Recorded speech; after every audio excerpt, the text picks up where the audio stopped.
Kata pengantar, membaca pemikiran militer Haryo Kecik.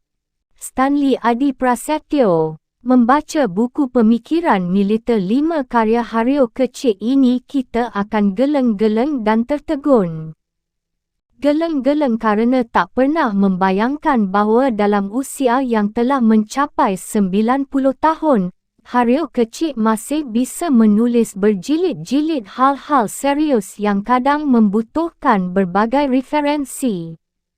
Barangkali kita tak akan pernah membayangkan bahawa di usia yang senja, pemegang 17 bintang kehormatan, termasuk 14 bintang Satya Lencana ini, mengerjakan semua isi buku ini. Ia mengetik huruf demi huruf melalui komputer notebook di depan ranjangnya. Lebih dari itu, setelah membaca 4 buku sebelum ini, kini kita dalam pemikiran militer 5 ini kembali disuguhi tulisan di mana kita diajak berdiskusi dengan berbagai topik kekinian yang aktual. Kadang kita disentakkan oleh si penulis dengan sejumlah argumentasi ilmiah, kadang pengalaman kesejarahan si penulis, juga prediksi-prediksi sosiologis yang lebih bersifat futuristik ilmiah. Argumentasi yang dibangun kerap kali ilmiah, sehingga sulit untuk mengabaikannya begitu saja. Dan inilah gaya khas Jenderal Haryo Kecik. Dalam buku ini kita diajak mengernyitkan dahi untuk lebih mendalami erupsi vulkanik Gunung Merapi, yang tahun lalu menewaskan jurukunci yang sangat terkenal, Embah Marijan. Penulis buku ini berargumentasi bahawa sebetulnya para sesepuh telah mampu berfikir secara filsufis dan dialektis bahawa abu gunung itu condong akan dibawa angin ke arah barat, dan selain itu mereka mengetahui bahawa nenek moyang mereka, menurut sejarah, bergerak selalu ke arah matahari terbit.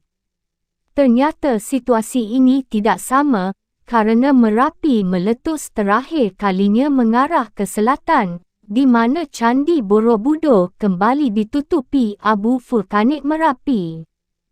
Ada sejumlah topik aktual yang diangkat dalam buku ini dan diulas secara menarik, tentu saja dengan cara penelusuran penyebab munculnya penyikapan oleh masyarakat maupun pemerintah. Tak ada sikap yang datang sekonyong-konyong, pasti di balik sebuah sikap ada pemikiran yang melatar belakanginya.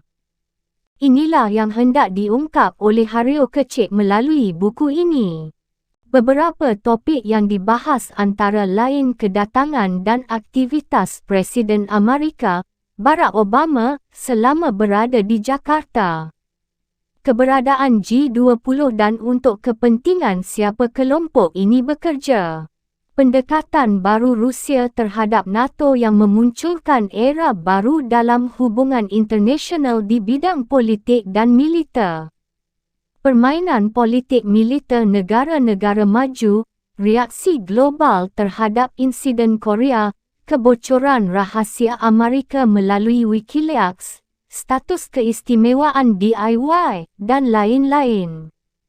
Menurut Haryo Kecik, walaupun tampaknya bobot diplomasi lebih meningkat setelah penggabungannya masuk G20, di mana Indonesia merupakan satu-satunya negara ASEAN yang masuk G20, sebaiknya kita tak usah terlalu berharap dengan status baru Indonesia dalam G20.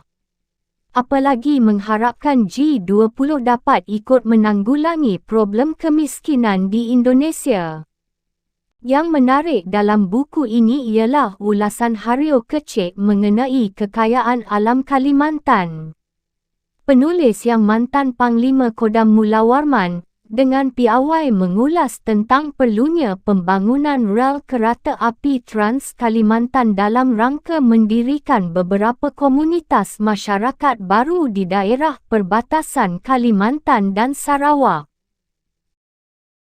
Hal ini mengingat di perbatasan kita memiliki banyak masalah, antara lain kemiskinan dan angka pengangguran penduduk. Padahal di Kalimantan terdapat cadangan minyak bumi dalam jumlah besar yang belum dieksploitasi, juga uranium dan platinum.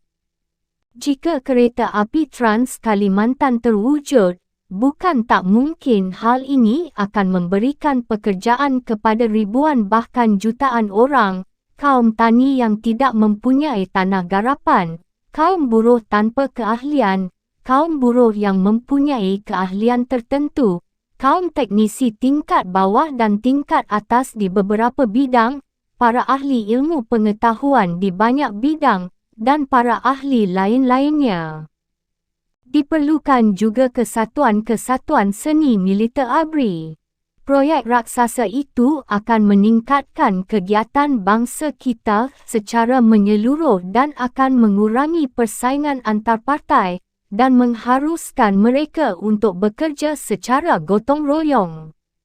Barangkali itulah gambaran pengamanan wilayah perbatasan yang digagas Haryo Kecik. Sebuah gagasan yang perlu dipertimbangkan kelayakannya mengingat Indonesia memang secara fakta babak belur dalam menghadapi sengketa dengan pihak Malaysia. Ulasan mendalam dapat kita jumpai dalam buku ini perihal masalah keistimewaan DIY yang belakangan ini dengan seru dibicarakan dan disiarkan oleh berbagai media. Dengan merunut pada figur Sultan Agong dengan pasukan Mataramnya yang memerangi Belanda hingga tragedi Trunojoyo yang diadu dengan Amangkurat kedua, hingga terjadinya perebutan tahta Mataram, penulis mengajak kita mengerti sebab-sebab kemerosotan Mataram. Bagian menarik bisa kita jumpai pada bagian tulisan mengenai situasi menjelang pemilu 2014. Pada bagian ini Haryo Kecik bertanya tentang generasi Indonesia abad ke-21 itu akan seperti apa. Bukan tak mungkin yang bakal muncul adalah orang berkategori plutokrat yang popular dan terpilih secara demokratis. Huraian Haryo Kecik tentang situasi yang mendukung munculnya fenomena pemimpin seperti itu lumayan menarik untuk dibaca dan dikaji. Apalagi situasinya saat ini sangat kondusif dan mendukung. Bagian yang juga menarik ialah huraian perihal analisis ilmiah sejarah orang-orang keturunan Cina dalam sejarah bangsa Indonesia. Haryo Kecik memiliki pengalaman pribadi yang panjang dalam pergaulan dengan orang-orang keturunan Cina. Baik saat bersekolah Belanda Frobel dan ELS di Surabaya, mahupun di perguruan tinggi Fakultas Kedokteran pada zaman Belanda dan zaman Jepang di Jakarta, hingga saat pertempuran selama bulan-bulan akhir Oktober-November hingga awal Desember 1945 di Surabaya. Juga saat bertugas selama 6 tahun di Kalimantan Timur sebagai Panglima Kodam 9 Mula Warman dan saat melaksanakan tugas di RRT. Dalam pandangan Haryo Kecik, orang keturunan Cina bukanlah sebuah entitas homogen. Persoalan ini penting untuk dimengerti, mengingat setiap-tiap golongan pada hakikatnya mempunyai sejarah khususnya sendiri-sendiri yang perlu dimengerti oleh para pengamat sosial dan politisi Indonesia sebelum mereka berniat memakai masalah keturunan Tionghoa ini sebagai isu politik. Buku ini adalah buku yang menarik. Isinya merupakan campuran dari pengalaman, perenungan, dan pandangan futuristik tentang berbagai hal. Jangan kaget, penulis buku ini memang adalah pejuang 45, yang juga barangkali merupakan satu-satunya pelaku pertempuran yang berlangsung lebih dari 1 bulan, tapi oleh pemerintah hanya dinamakan Pertempuran 10 November tahun 1945 yang tersisa. Ia adalah mantan Jenderal TNI yang cukup lengkap pendidikannya, baik sekolah di Barat Amerika, mahupun di Timur, Rusia, dulu Uni Soviet. Meski telah berusia lanjut, dari gaya tulisan penulis yang menggelora tampak bahawa ia adalah seorang mahasiswa seumur hidup yang tak kenal lelah untuk selalu belajar. Sejumlah buku telah ditulis oleh Hario Kecik sebelumnya.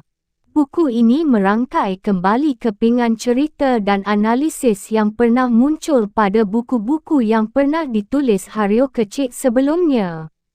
Membaca buku ini kita akan menemukan pemikiran Hario Kecik mengenai dinamika situasi tanah air dan dunia dari sisi mantan seorang tentara. Membaca buku ini kita akan tahu bahawa Hario Kecik adalah salah satu tentara yang tak pernah berhenti memikirkan Indonesia.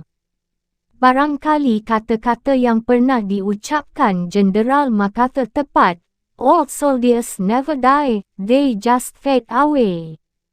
Serdadu tua tak pernah mati, semangatnya, mereka hanya memudar.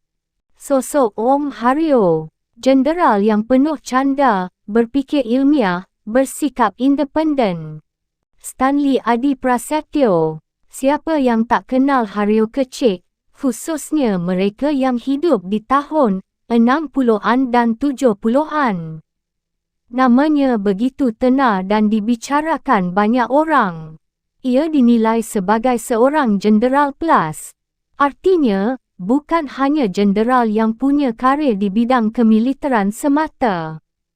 Dan kini, juga bukan hanya jenderal yang pensiun dengan banyak fasilitas dan punya bisnes di mana-mana.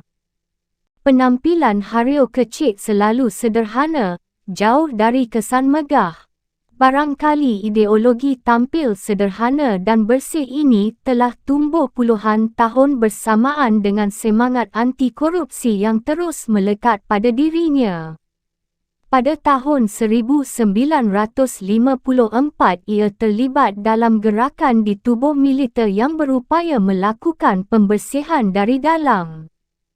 Sebagai seorang jenderal ia punya banyak kelebihan. Ia bukan hanya tentara yang faham soal strategi dan intelijen, tapi juga seorang penulis, sastrawan dan juga sutradara. Karena itulah barangkali ia bukan hanya sekadar seorang jago tembak atau orang yang memiliki kemampuan menguasai, tapi juga memiliki pemahaman yang mendalam tentang dunia sains, psikologi, filsafat dan sejumlah ilmu humaniora lainnya. Barangkali inilah yang membedakan sosok Hario Kecik dengan jenderal lainnya, yang masih mengharapkan penghormatan dari mantan anak buah dan masyarakat, yang bahkan kalau turun dari mobil masih mengharapkan untuk dibawakan tas atau rokoknya. Nama aslinya ialah Suharyo Padmodiwiryo.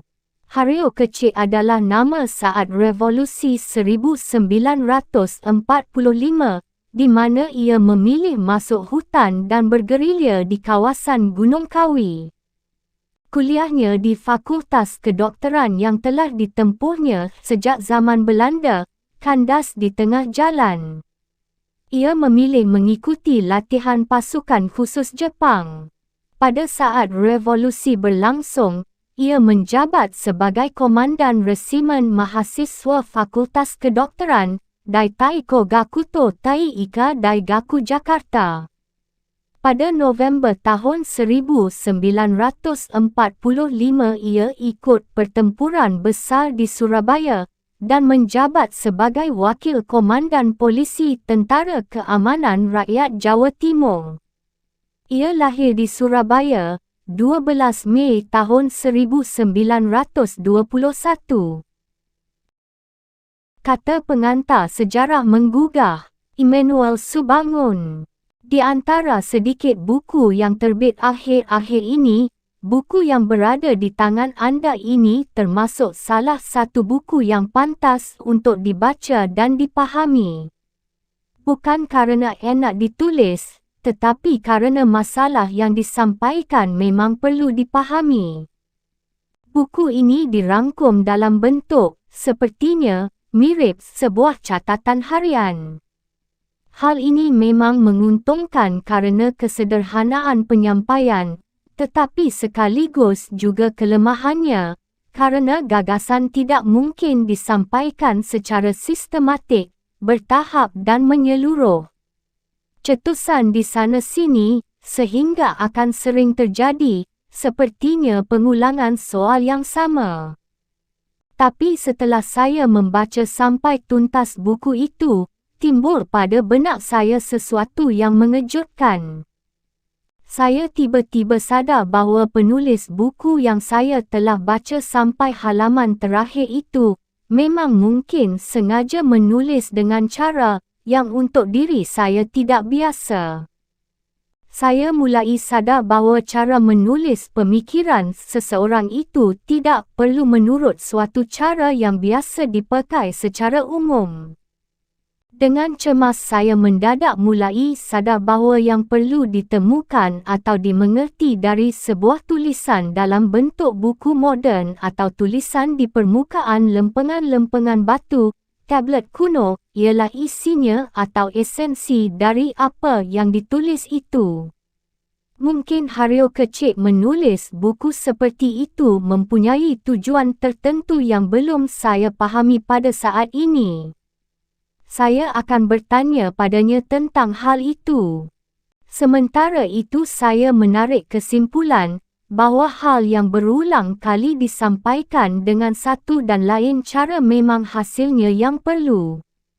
Dan mungkin kerana memang masalahnya bersegi banyak, pengulangan yang seakan-akan terus-menerus justru menegaskan bagaimana fiksasi itu berada dalam benak penulis. Artinya, masalah itu penting. Fiksasi adalah istilah psikoanalisa di mana suatu peristiwa membekas amat dalam di jiwa seseorang, sehingga akan muncul dan selalu muncul kembali dalam pelbagai bentuk dan ungkapan.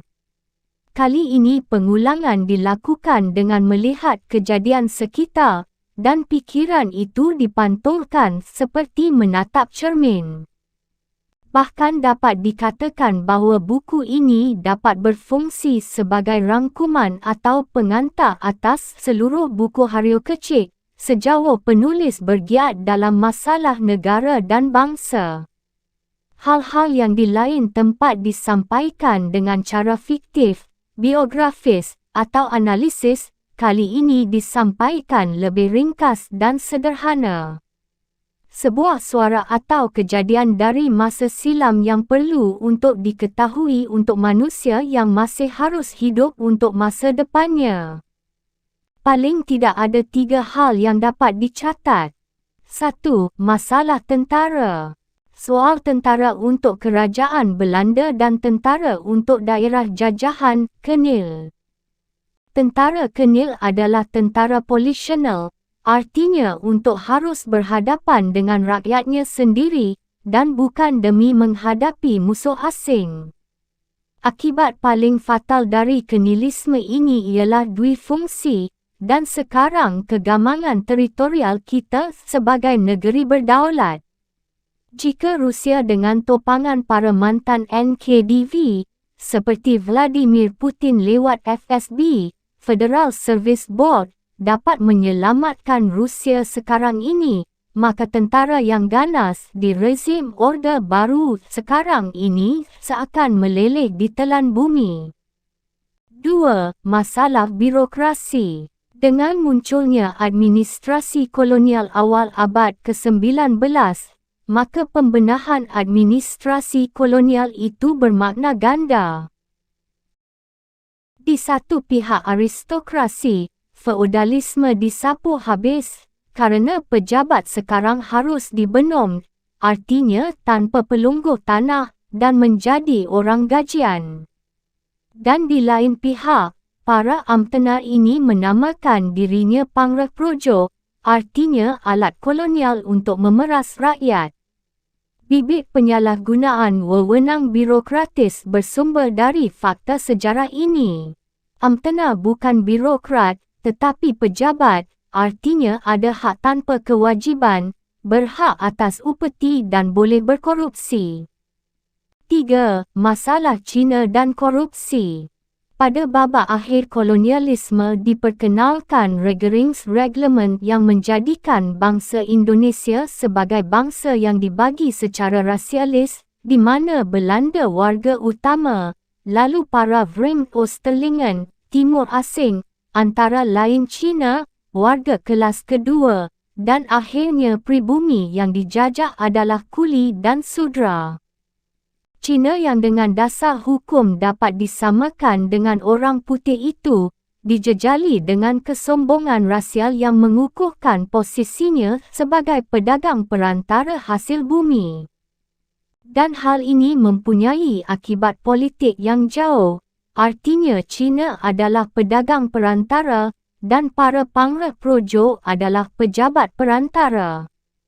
Kombinasi dan sekongkol para perantara ini menjadi akar struktural dari korupsi yang terus berlanjut sampai hari ini. Dan inilah maksudnya rezim kolonial yang disebut indirect rule itu, yang pejabat-pejabatnya dan perantaranya di abad ke-20 disebut sebagai kapitalis comprador. Pertumbuhan dan sekongkol liar kaum perantara inilah yang mematikan seluruh kekuatan produktif dalam masyarakat sepanjang sejarah kemerdekaan yang lebih dari 60 tahun itu. Untuk itu bandingkan dengan Rusia yang baru mengenal demokrasi dalam 20 tahun terakhir dan China, RRC yang mengenal pasar. Dalam 30 tahun terakhir dan bersama negara lain memaklumkan BRACI, Kesatuan Negara-Negara, Brazil, Rusia, Afrika Selatan, China dan India, yang diharapkan menjadi pilar tatanan geopolitik abad mendatang. Jika di zaman kolonial Belanda, keturunan Cina dapat disamakan dengan orang kulit putih Belanda lewat penetapan pengadilan, seperti telah diterangkan dalam buku Hario Kecil ini, hal paralel sekarang ini terjadi, di mana ideologi entrepreneurship disebarluaskan, yang tak lain dari ilmu makelar dan priman dalam kemasan baru. Artinya, wujud publik dari RR117 itu adalah korupsi dan bentuk swastanya adalah wiraswastanisme. Dengan tiga hal ini, kemudian dapat dimengerti kedudukan macam apa yang harus diterima oleh Indonesia dalam pergeseran geopolitik yang terjadi sekarang ini. Dengan jenis tentara, birokrasi, dan peradaban korupsi yang ada, dapat dibayangkan bagaimana hari depan bangsa itu sesungguhnya ditentukan oleh apa yang pernah terjadi di masa silamnya, iaitu zaman kolonialis Belanda. Dan pada titik ini Hario Kecil tak menyerah. Pada keyakinannya segala sesuatu akan berubah secara dialektik, dan utama dengan kemajuan ilmu pengetahuan dan teknologi moden sekarang, maka model kuno determinisme masa depan yang diharapkan oleh golongan Cina yang berasal dari keturunan Cina Blandis bentukan Belanda dahulu itu, haruslah ditolak. Ilmu akan membuka masa depan, kerana itu kebangsaan harus diletakkan kembali dalam jalur pemikiran gerak maju manusia. Harapan golongan keturunan Cina Blandis dan bekas Cina kroni Suharto dalam Orde Barunya itu ialah bisa kembalinya zaman emasnya dahulu, pada zaman kolonialis Belanda dan juga kembalinya zaman Orde Baru. Hario Kecil dalam bukunya Pemikiran Militer Jilid 5 ini secara elegan dan wajar menerangkan bahawa itu akan, sepertinya, merupakan sejarah, dapat diputar kembali ke belakang. Saya sebagai seorang pembaca bukunya sangat mengerti apa yang dimaksudkan oleh penulis. Bahkan saya melihat adanya kesamaan pada fenomena cara keturunan Cina kelompok Belandis dan keturunan Cina kroni Suharto ini dalam menjalankan politik dan berfikir secara politis pada saat ini, dengan caranya berfikir Osama bin Laden dengan aktivitas terornya. Keduanya berusaha untuk memutar kembali ke belakang sejarah. Mereka, Osama bin Laden dan keturunan Cina Belandis serta kroni Suharto berusaha keras mencapai tujuannya dengan caranya masing-masing, yang sekarang bentuknya masih berbeza, tapi hakikatnya sama. Osama dengan mengadakan teror, dan keturunan Cina Belandis dan Cina kroni Suharto dengan cara berusaha merebut kedudukan politis, di samping kedudukan ekonomisnya yang sudah tinggi, yang sudah dicapainya di Indonesia pada saat ini.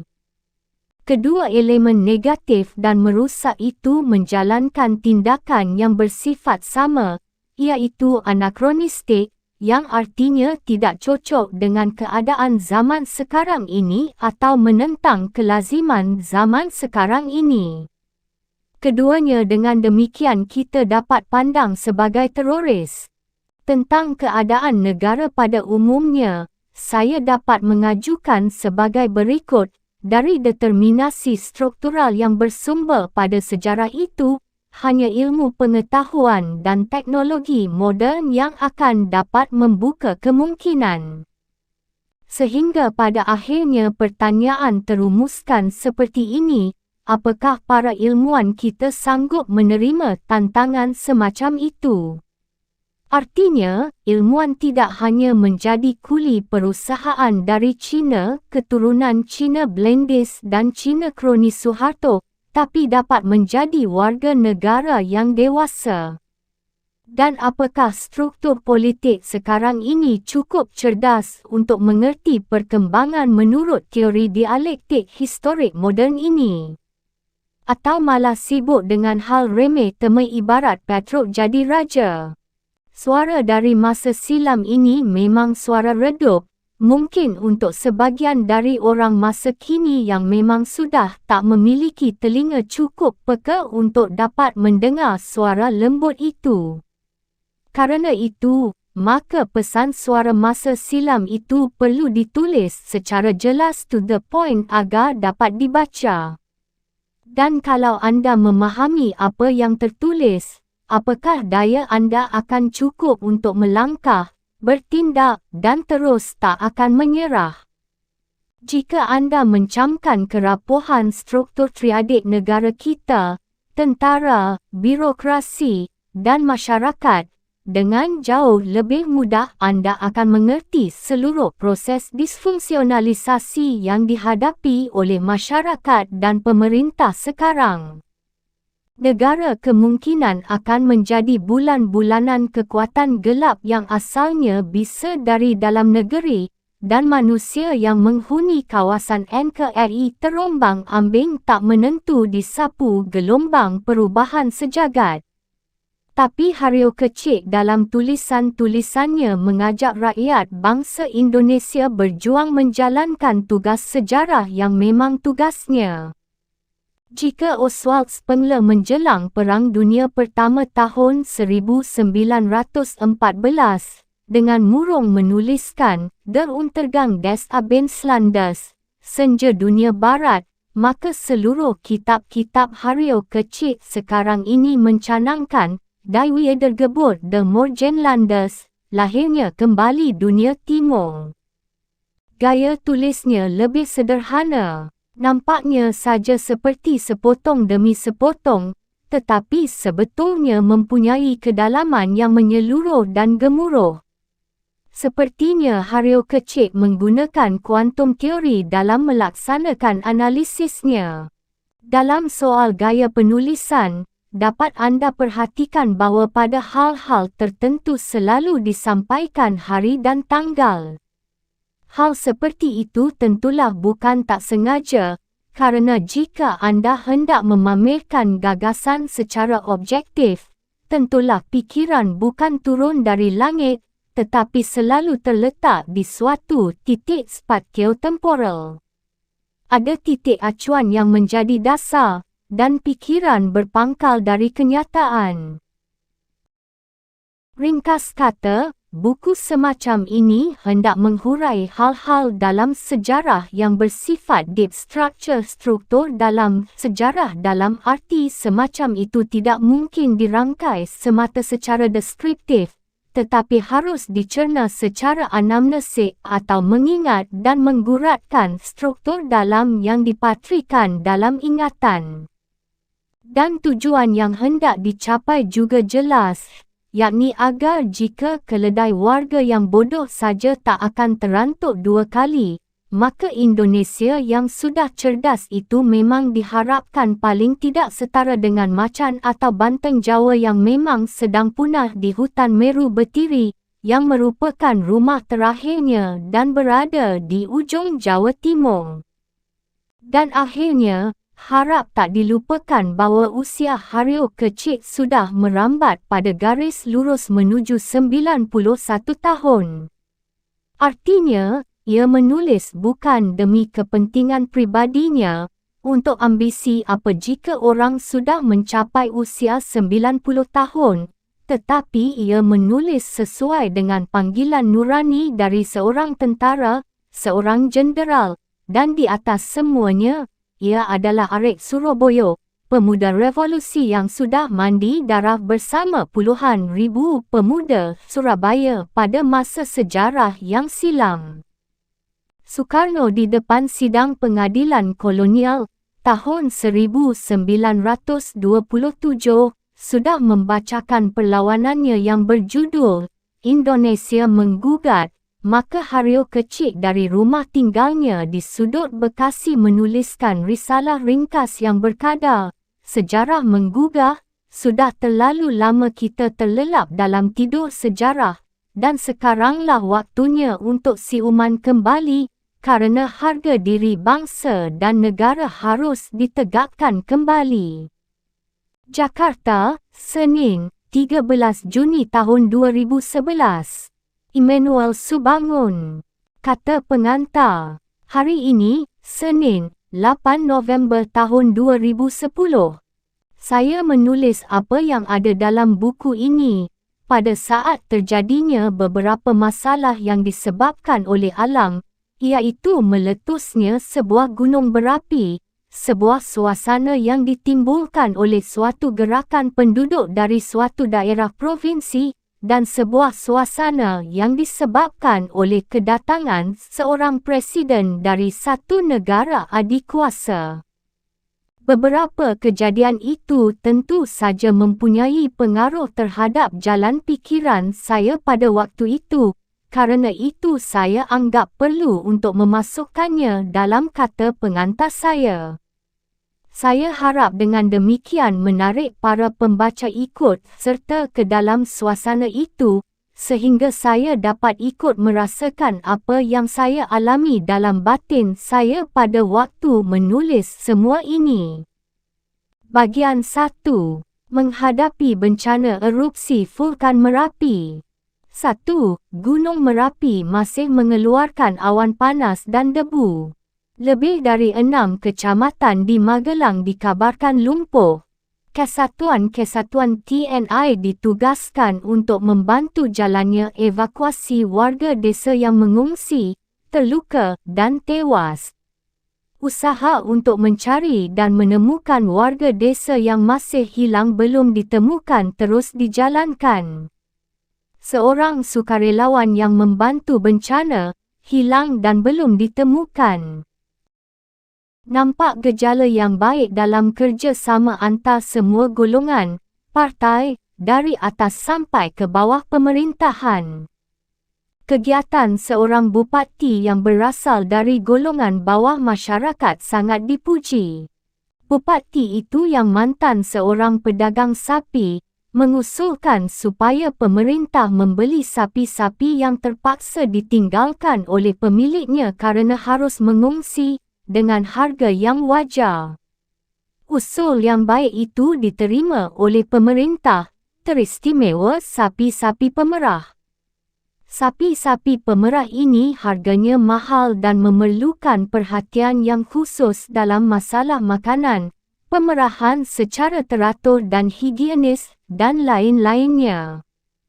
Menyolok juga apa yang dikerjakan oleh Presiden Susilo Bambang Yudhoyono dan isterinya.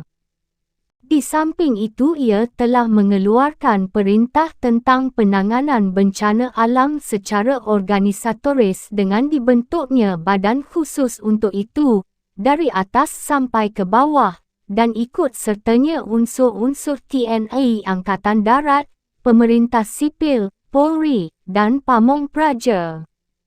Presiden dan isterinya mengunjungi para pengungsi dan menunjukkan kepeduliannya dengan mahu makan nasi bungkus, khusus disediakan untuk para pengungsi oleh pemerintah sipil dan dapur lapangan TNI, serta kelompok-kelompok pembantu sukarelawan dari masyarakat luas. Mungkin para pejabat pemerintah Susilo Bambang Yudhoyono dan para elit partai yang tidak berhasil meraih kemenangan dalam pemilu 2009 belum sepenuhnya menyadari arti dan akibat sepenuhnya meletusnya Gunung Merapi itu. Ani, isteri Susilo Bambang Yudhoyono, sempat mengucapkan frase yang mungkin dianggapnya cukup puitis, mengatakan dengan suara berintonasi lembut, "Kita jangan takut pada Gunung Merapi, Gunung Merapi adalah milik kita." Hal itu kedengarannya baik-baik saja sebagai dorongan moral bagi para pengungsi. Untuk saya, meletusnya Gunung Merapi menggugah naluri saya untuk ingat sejarah kuno orang Jawa Tengah, kira-kira pada zaman Raja Erlangga, iaitu bahawa pernah ada gap blank yang lamanya kurang lebih 200 tahun dalam sejarah orang Jawa, di mana ahli sejarah Belanda tidak mengetahui apa yang terjadi di Jawa Tengah selama itu. Mereka hanya mengetahui bahawa Empu Sendok sebagai seorang pemikir, dan Raja memutuskan untuk dengan pengikutnya lengser pindah ke daerah Jawa Timur. Rombongan orang-orang kerajaan Jawa kuno yang besar itu berangsur-angsur meninggalkan daerah Jawa Tengah memasuki daerah Jawa Timur, dan herannya telah diterima dengan sangat baik oleh para penguasa kerajaan-kerajaan kecil setempat. Hal itu menurut saya disebabkan oleh beberapa faktor, antara lain, misalnya kedatangan Empu Sendok dan pengikutnya itu bukan merupakan suatu kedatangan yang mendadak atau bersifat invasi militer. Tetapi orang Jawa Timur menganggapnya sebagai suatu masalah yang harus terjadi atau terpaksa terjadi. Kemungkinan lain mengapa kedatangan mereka itu dapat diterima, mungkin juga kerana raja-raja kecil di Jawa Timur itu ada hubungan darah dengan pendatang itu. Tetapi saya pribadi condong untuk menganggap faktor pertama yang lebih menjadi sebab sesungguhnya. Karena saya pernah membaca tulisan dari seorang ahli arkeologi antropologi Belanda yang mengatakan bahawa kebudayaan rakyat Jawa Timur atau kerajaan-kerajaan di Jawa Timur itu bukan merupakan keperpanjangan dari suatu kultur dari kebudayaan sebuah kerajaan di Jawa Tengah. Hal itu dinyatakan para ahli arkeologi antropologi barat berdasarkan sifat relief-relief yang ditemukan di candi-candi Jawa Timur sangat berbeza dalam esensinya dan bentuk teknologi relief-reliefnya. Misalnya, esensi yang digambarkan dalam relief candi-candi di Jawa Timur lebih menggambarkan kehidupan yang lebih sederhana daripada relief di Candi Borobudur, yang menunjukkan kehidupan kerajaan yang ekstravagan, dan secara morfologis relief bentuk orang-orang di candi-candi Jawa Timur lebih menonjol ke depan, artinya relief-relief itu dibuat mengikuti atau meniru kultur terakota yang telah ada lebih dahulu. Kultur terakota merupakan sebuah kultur yang lebih canggih, moden pada waktunya, menurut pendapat sementara para ahli arkeologi. Tetapi saya pribadi, setelah melihat relief di candi-candi Jawa Timur pada waktu saya bergerilya di Jawa Timur, secara intuitif menyimpulkan bahawa perkara lebih menonjolnya ke depan tatahan relief di candi-candi Jawa Timur itu bisa disebabkan oleh lebih sempurnanya alat-alat untuk menatah, kerana bahan besi baja Jawa Timur lebih tinggi kualitasnya dari besi baja alat-alat penatah yang digunakan oleh orang Jawa di daerah Jawa Tengah. Besi yang digunakan orang Jawa Tengah pada period permulaan asalnya kebanyakan dari meteor yang jatuh. Sedangkan besi dan baja Jawa Timur berasal dari penggarapan beberapa jenis biji besi yang kemudian diolah dengan teknik yang lebih maju, tapi asal penemuannya dari zaman yang lebih tua daripada yang di Jawa Tengah. Hal seperti itu bisa terjadi jika kita masukkan masalah teori baru tentang adanya negara Atlantis yang menempati tempat yang sekarang ditempati oleh Lautan Jawa. Orang-orang Atlantis ini yang sebetulnya merupakan nenek moyang kita yang tertua dan tentunya mempunyai pengaruh pada kebudayaan orang-orang penghuni Pulau Jawa. Semasa saya kanak-kanak, dalam sekolah Belanda saya juga sudah mendengar adanya dongeng tentang Atlantis, tapi hanya dalam bentuk dongeng, belum merupakan sebuah teori ilmiah seperti halnya sekarang ini. Kembali tentang mengapa kerajaan Empu Sendok pindah secara besar-besaran berangsur-angsur ke Jawa Timur. Menurut pikiran intuisi saya, hal itu disebabkan oleh meletusnya sebuah gunung berapi, kemungkinan besar Gunung Merapi. Meletusnya kemungkinan besar tidak sekaligus secara hebat dengan mengeluarkan lava panas yang menewaskan langsung banyak orang dan merusak, menghancurkan banyak bangunan, tapi letusannya itu lebih merupakan pengeluaran awan panas dan hujan abu terus-menerus, tanpa berhenti bertahun-tahun lamanya. Hujan abu yang terus-menerus selama bertahun-tahun inilah yang menyebabkan penguasa kerajaan kuno di Jawa Tengah memutuskan untuk pindah secara besar-besaran. Keputusan itu merupakan kebijaksanaan yang tepat. Kerana, walaupun hujan abu itu tidak langsung mematikan, tetapi abu yang terus-menerus jatuh dan tidak diketahui kapan berhentinya itu, akan merusak seluruh lahan pertanian dalam waktu panjang. Untungnya hal itu diketahui oleh para sesepuh secara pemikiran filsufis tinggi alamiah. Para sesepuh itu juga memutuskan untuk menutupi Candi Borobudur dengan tanah guna mengamankan tinggalan nenek moyang mereka, yang mereka nilai sangat berharga itu. Secara gotong royong mereka bertekad untuk menutupi candi besar mereka dengan tanah. Dan hal itu ternyata berhasil, walaupun pekerjaan itu merupakan pekerjaan raksasa. Belanda yang datang berabad-abad kemudian, menyaksikan bahawa Candi Borobudur itu merupakan sebuah bukit besar yang ditutupi vegetasi yang lebat seperti Bukit Berimba. Seorang insinyur zini militer bernama Van Erp melaporkan tentang penemuan itu kepada gubernur pemerintah kolonial Belanda.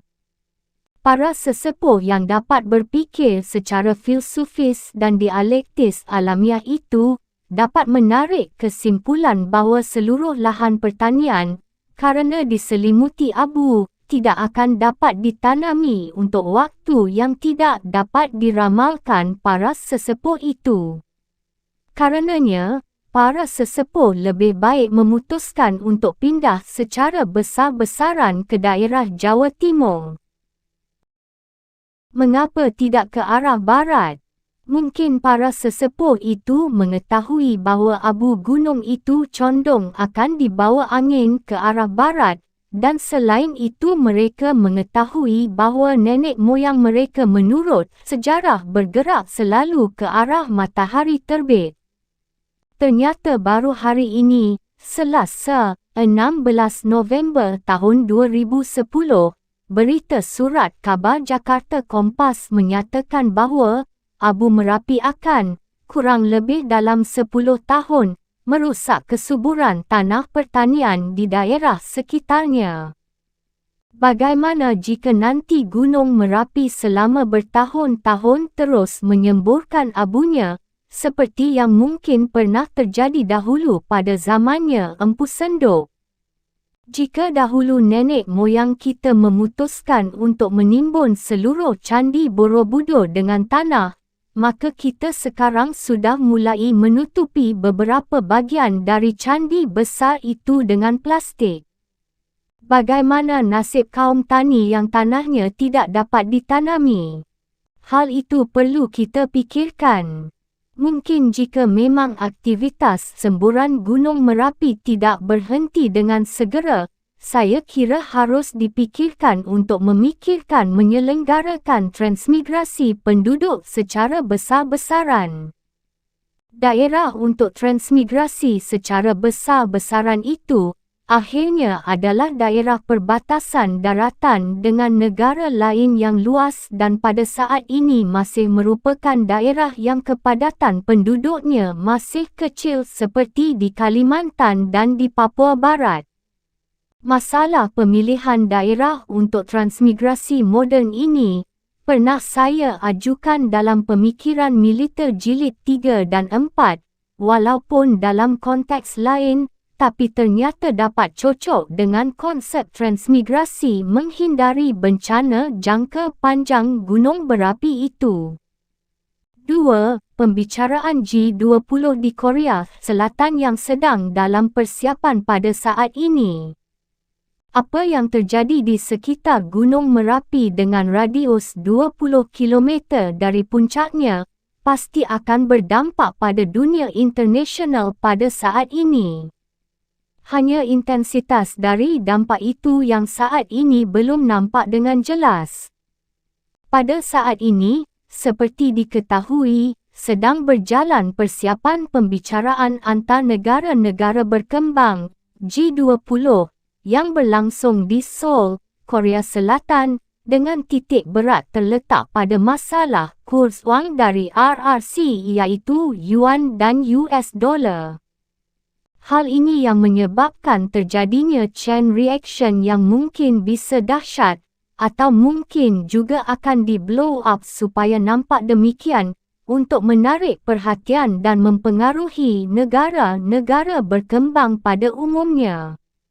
Soal akibat dari perang devaluasi ini, sejarah krisis ekonomi dan moneter yang berkepanjangan pada tahun 1930 di masa lampau, telah memberikan pelajaran yang pahit.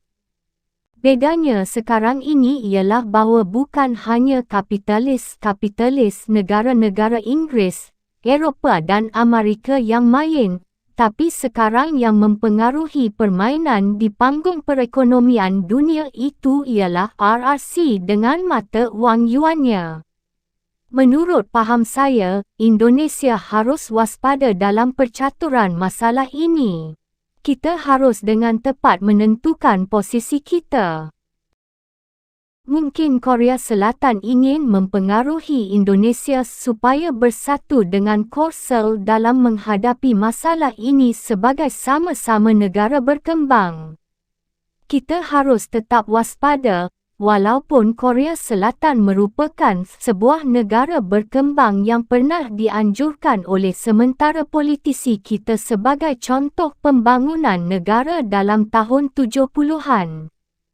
Korea Selatan sudah jelas termasuk kubunya Amerika Serikat selama ini, sedangkan kita Indonesia tetap berusaha mempertahankan politik independen kita. Mengapa saya berpendapat seperti ini? Karena Presiden Korea Selatan mengundang secara khusus 5 orang wartawan dari negara berkembang, termasuk seorang wartawan dari sebuah surat khabar Indonesia pada tanggal 6 November 2010, di Rumah Biru, Istana Presiden di Seoul. Presiden Korsel, Lee Myung-bak, dalam wawancaranya menjelaskan pandangannya mengenai perlunya negara-negara non-G20 yang ia maksudkan Amerika Serikat diikutsertakan dalam rundingan G20 yang akan diselenggarakan pada 11 hingga 12 November di Seoul. Perlu kita ketahui bahawa Presiden Korsel ini adalah pengagum dari Mikhail Gorbachev dan mungkin saja ia ingin meniru langkah-langkah politik idolanya itu dalam mengakhiri Perang Dingin pada zamannya dahulu. Kita tunggu saja akrobatik politik Presiden Korsel ini. Indonesia tentunya, dan seharusnya, mempunyai kartu-kartu sendiri dalam permainan G20 ini. Yang jelas masalah, merger, antara Korut dan Korsel belum menunjukkan tanda-tanda akan bisa terwujud dalam waktu yang dekat. Mengenai senjata nuklear Korea Utara yang masih dihebohkan oleh Korea Selatan, Amerika, dan negara-negara NATO lainnya, menurut hemat saya hanya merupakan omongan yang bersifat politis saja. Kerana Korea Selatan, misalnya, jika memang memerlukan senjata nuklear, ia bisa dengan mudah memperolehnya dari Amerika kapan saja. Bisa dikatakan bantuan itu bisa didapatkannya on call, mengingat kapal selam nuklear Amerika yang dapat meluncurkan roket berkepalan nuklear pasti ada yang berada di perairan dekat Korea Selatan untuk memenuhi permintaan Korea Selatan bila memang sudah diperlukan. Tapi secara praktis hal itu tidak akan bisa terjadi, kerana Korsel dan Korut letaknya berdempetan, yang tidak memungkinkan digunakannya senjata nuklear dalam perang antar mereka. Demikian juga jika Korea Utara, dalam konflik dengan Korsel, juga tidak dapat menggunakan senjata nuklearnya terhadap Korea Selatan, jika ia memang sudah punya senjata nuklear itu. Jadi, masalah senjata nuklear untuk kedua negara Korea itu sebetulnya hanya suatu masalah yang dapat dipandang bersifat kontroversial, tidak mempunyai arti praktis yang nyata.